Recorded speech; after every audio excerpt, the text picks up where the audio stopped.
நீங்கள் பார்த்துக் கொண்டிருப்பது உங்கள் விஜய்.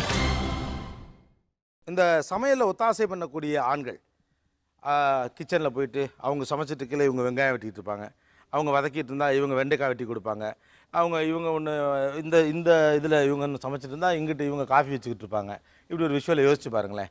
இப்படி சமையலில் பொண்டாட்டி கூட சேர்ந்துக்கிட்டு அடுப்படியில் நின்றுக்கிட்டு சமைச்சிட்டு இருக்கவங்களை பற்றி உங்களுடைய ஒப்பீனியன் என்ன? அவங்களுக்கு மற்ற வேலை எதுவும் இல்லாமல் ஃப்ரீயாக இருக்கிறாங்கன்னு அர்த்தம். மற்ற வேலையெல்லாம் ஃப்ரீயாக இருக்காங்கன்னு அர்த்தம்.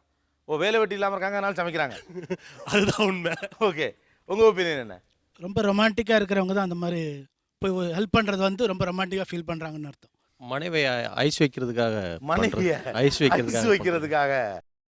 ஓகே, இப்போ மனைவியோட சேர்ந்து சமைச்சிக்கிட்டு இருக்க ஆம்பளைங்களை பற்றி அவங்களுக்கு என்ன பேர் வைப்பீங்க நீங்கள்? முந்தானே முடிச்சு. அவங்களாம்